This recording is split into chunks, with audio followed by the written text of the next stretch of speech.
known about him before he got in the building and before he started practicing? You see the consistency as a competitor going against him. You would see that. I found this is a smart player who's a quick learner, knowing it's a new system, and it doesn't feel like a new system when I'm watching him. And for everybody last year putting it together, setbacks, and so for him, you can see, the studying element of going into it and being prepared.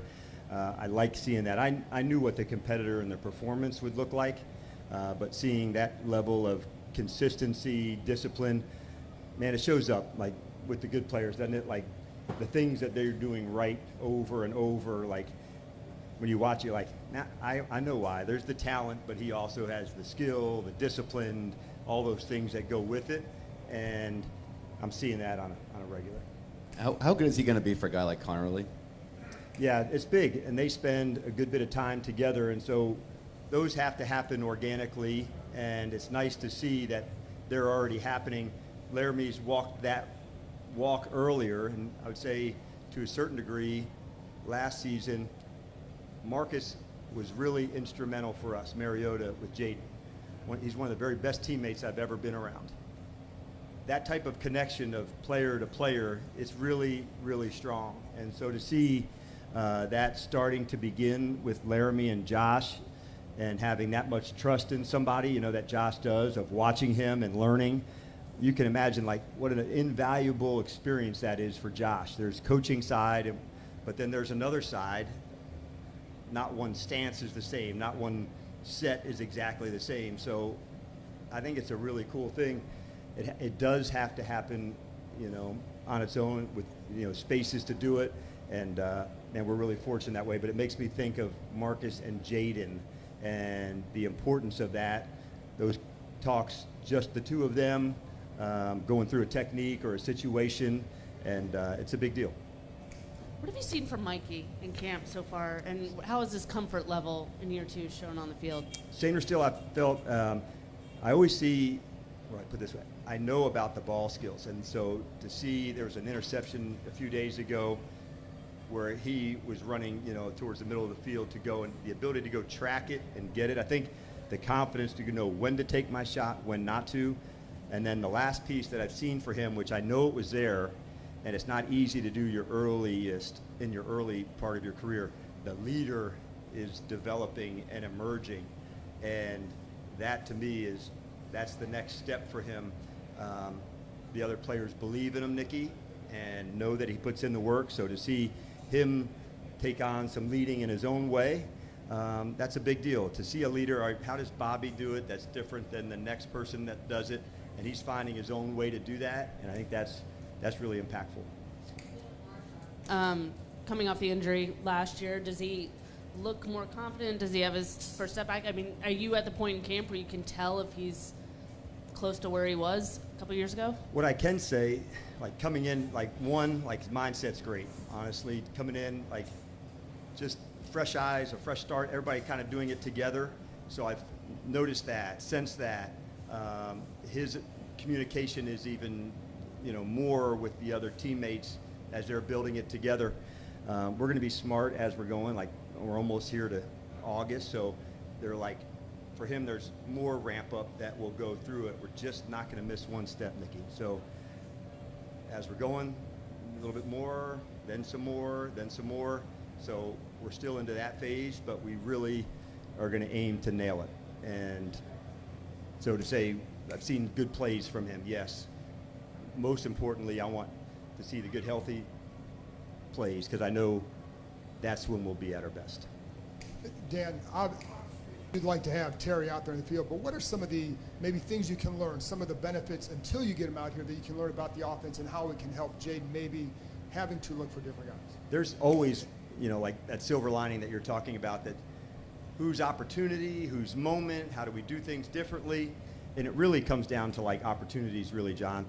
In this time of year, we don't move guys around too many spots. You'll see, a player may go from outside to play in the slot.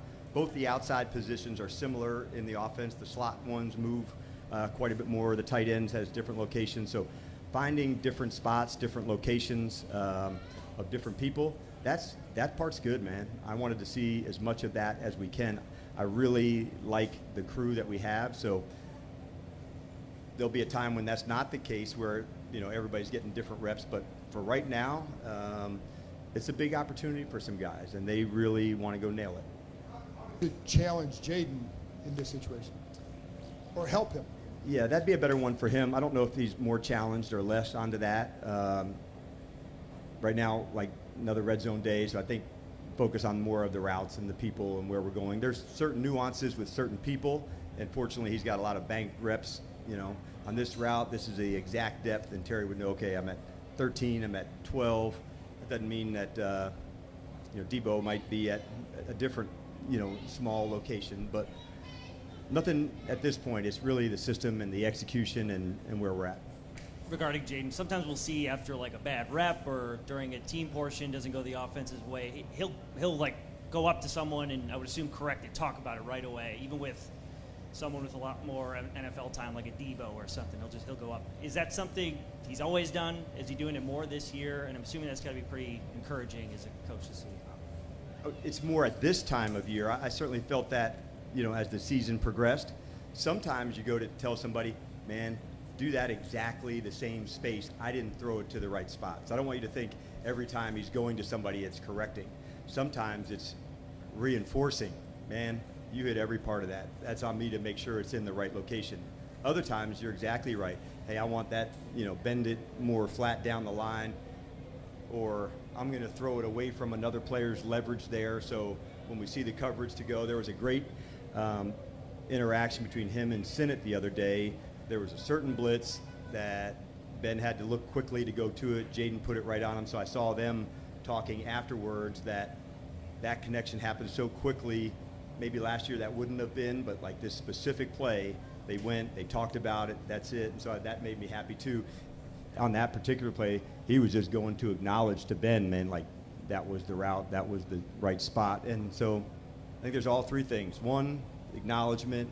Two, like on a good play, or one, you're in the right space, or three, here's why I saw, or what could be different. So there's all sorts of ones, but the communication is the main thing. Like, if you see it, say it, Just the early start we've been working with past few days, how much do you like it? How much do the players like it? Does it free up your day?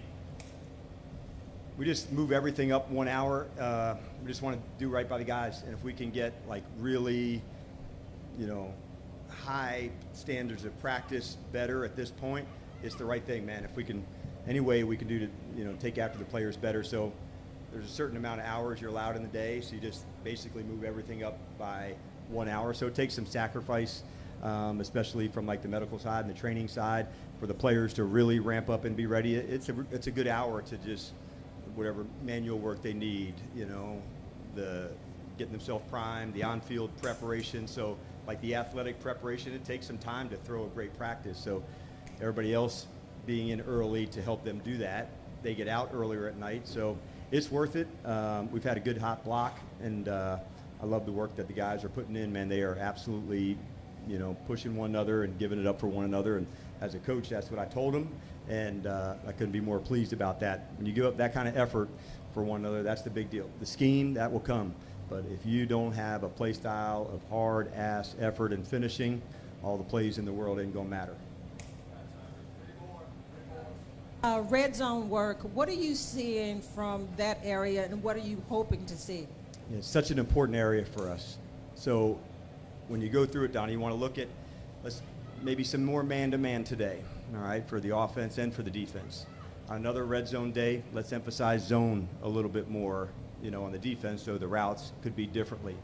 The run game changes some, the field position, there's no more over-the-top throws, so you're attacking so many things laterally. So when we talk about red zone, where it's in the high area where you can throw over people, that's good.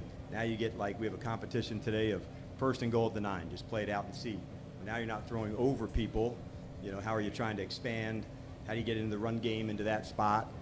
So it changes the game because the math of the defense changes. You're not worried about downfield throws. So where's the pylons? When the quarterback gets outside the pocket of trying to push the receiver out of bounds to make him ineligible, like the smallest of rules to go.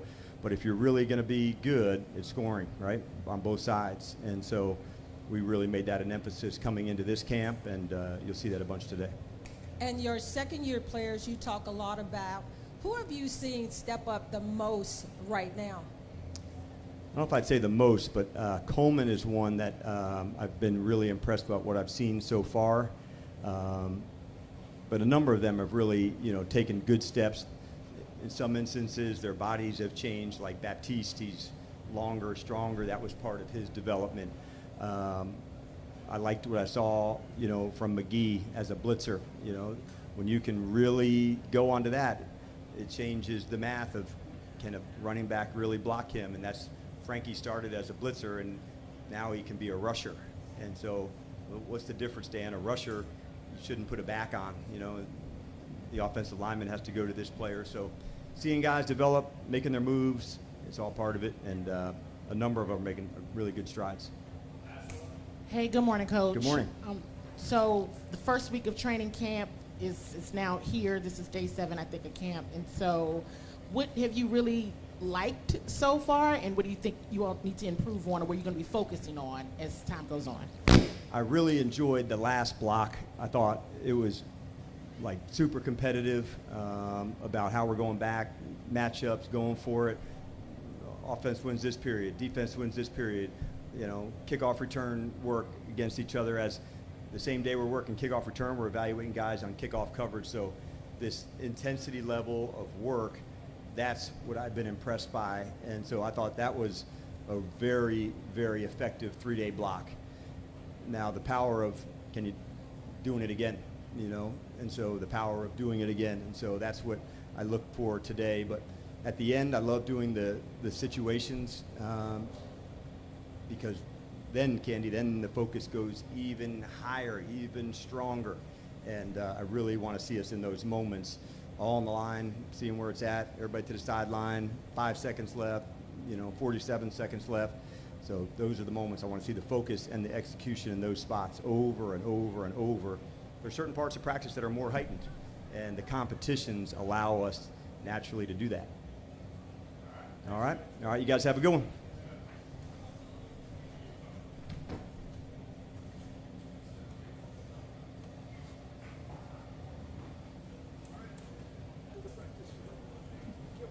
How did it do?